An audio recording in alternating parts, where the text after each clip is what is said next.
कहा गया, लेकिन मन को मना लेना इतनी आसान बात है क्या? उस एकांत निर्जन वन में रहना रात भर दिन भर जहाँ कोई नहीं है और बैठे रहना किस लिए? शरीर जो कष्ट होता है ना, परम पूज्य गुरुदेव पंडित श्री राम शर्माचार्य गायत्री परिवार का लिखे वहाँ पर कि गुरुदेव जब जा रहे थे हिमालय की यात्रा में सुनसान के सहचर में, तो उन्होंने कहा कि ऐसे मैं पर्णकुटी बनाकर रहता था और एक कंबल ले लिया था, छोटी सी पर्णकुटी बनाया हुआ था, नीचे अपना घास फूस डाल दिया था, उस पर सोया हुआ था। ऊपर से जब वर्षा होने लगी तो छेद करके रिस रिस कर शरीर पर पड़ने लगा।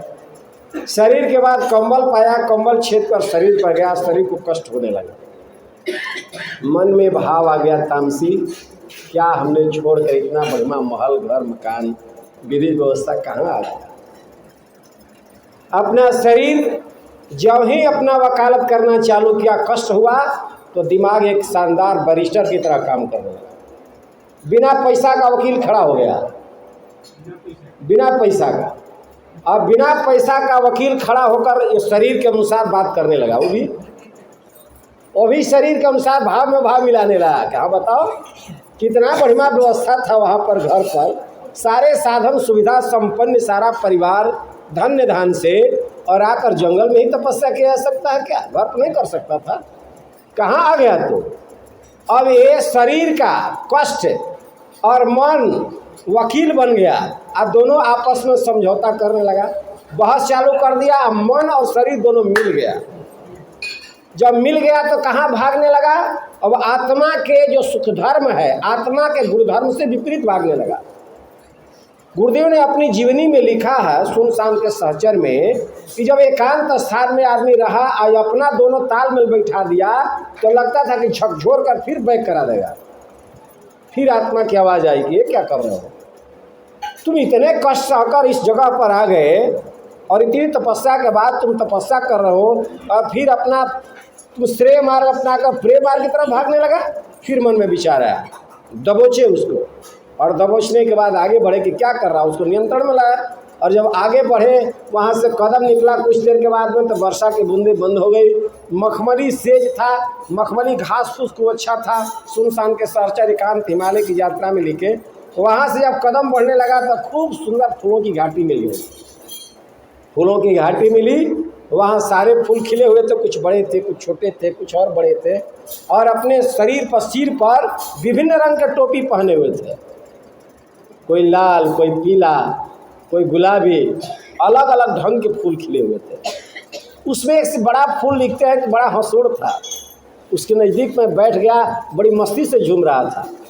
वह हंसोड़ फूल कहने लगा कि क्या तुम मनुष्य का जन्म काहे को ले लिया? अरे देखो ना हम लोगों का कितना जन्म शानदार है, आपस में कितना मिलजुल रहे हैं, प्रेम के साथ रहते हैं, मस्ती में गाते हैं, झूमते हैं। कहाँ किसी से टकराहट था? तुमने मानव का जन्म लेकर बेकार कर दिया। अगर अगला जन्म हो तो याद करो और कामना करो कि हमारे साथ तुम आ जाओ। देखो हम लोग कितना मस्ती के साथ रहते हैं, प्रेम के साथ सुगंधी बांटते हैं, आने वालों को, देखने वालों को भी सुख देते हैं, और इसके बाद जो नज़दीक बैठ जाता है उसको सुगंधी से भर देते हैं। क्या दर्शन था! भगवान गुरुदेव सोचने लगे कि क्या ऐसा मनुष्य का जीवन नहीं हो सकता है? क्या हम सब अपने जीवन के फूल की तरह हंसोड़ नहीं बना सकते? क्या हम लोग जीवन में आनंद की वर्षा नहीं कर सकते? सारी संपदाएं भगवान आपको देकर भेजा, इतना भेजा है कि यह परमात्मा की सारी शक्तियां इसके अंदर दिमाग में है। मनुष्य ने अपने दिमाग से परमात्मा को भी बना दिया, आकार दे दिया, और परमात्मा का पूजा करने के लिए बैठा दिया। गुरुदेव भगवान साधना करके अपने आप को भगवान तुल्य बनाया जा सकता है, इतनी बड़ी क्षमता है इसमें। लेकिन कब? जब मनवा माने। इसी मन को मनाना है, और इसी मन को मनाने के लिए गुरुदेव के चरण में भी जाना है, क्योंकि तो भागेगा ही। कहाँ भागेगा? जिधर इसको रस मिला है, इसका व्यवत नहीं भाग जाने का। इसको किधर रस दिए तो जिधर रस मिला है उधर भागेगा।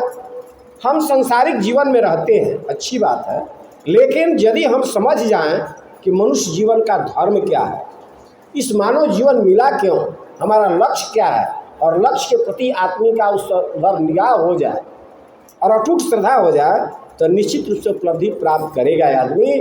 और इस मन के चक्कर में और शरीर के कष्ट से दूर भागकर आत्मा का खुराक हो जाए।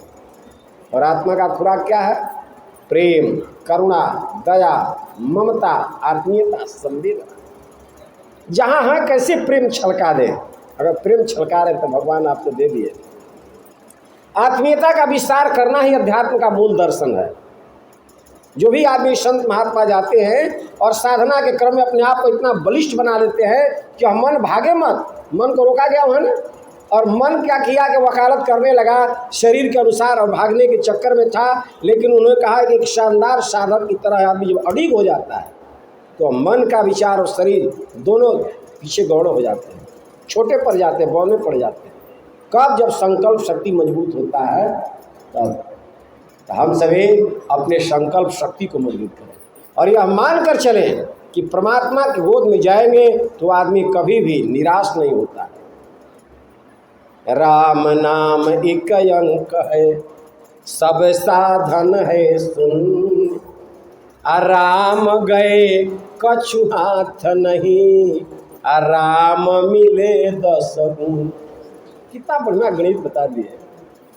राम नाम एक अंक है, राम नाम एक हो गया, आ सब साधन है शून्य, इधर शून्य हो गया, यहाँ एक हो गया। राम गए कछु हाथ नहीं, अगर राम चले गए तो शून्य का क्या महत्व है?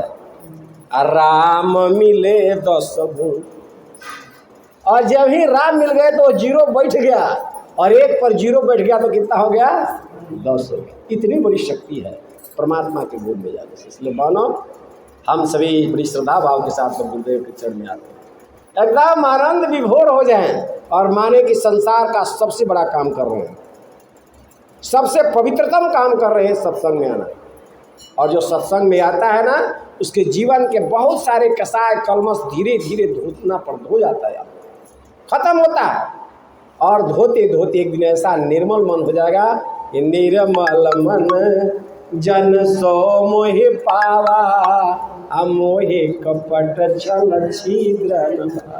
प्रभु के चरणों में चले जाएंगे और निर्मल मन बन जाएगा ना, तो फिर आनंद ही आनंद आएगा। आँख खोलेंगे तभी परमात्मा का यह दृश्य दिखाई पड़ेगा। जहाँ जाएंगे झिलमिलाते रूप में नजर आएंगे और अपने को ससीम से असीम करने की जरूरत है। एक सीमित दायरा में अपने आप को हमने बांध दिया और जो ही आदमी असीम करेगा ना, तो पेड़ पौधे वनस्पति पक्षी सब आपका सहचर बन जाएंगे। लिखा गुरुदेव जब गए ना तो पहले सुनापन लगता था, जब बात करने लगे तो लगता कि पेड़ भी बात कर रहे हैं, पशु भी बात कर रहे हैं, सब जीव जंतु बात कर रहे हैं। गुरुदेव भगवान जब जंगल में रहते थे तो शेरों से बात करते थे, बाघ से बात करते थे। कुछ ऐसी कथाएं हैं, यही नागा जी को बाघ बनकर अपने शरीर पर बैठा कर ले गए। अब विचार कीजिए, चिंतन कीजिए। हर आत्मा में प्रवेश करने की ताकत है किसको? जो परमात्मा तुल्य हो जाता है, सारी आत्माओं से बात करने लगता है, वह ससीम मई असीम हो जाते हैं, व्यापक हो जाते हैं। और एक मानव मात्र नहीं, धरती पर हर कण कण में परमात्मा का दर्शन होने लगता है। इन्हीं शब्दों के साथ आपके बीच में बहुत सारे संत महात्मा आए हुए, मैंने हम सभी स्वस्थ चिंतन लेकर जाएं। यह मन जो है ना, इसी को साधना है, एकदम आनंद में विभोर रखें।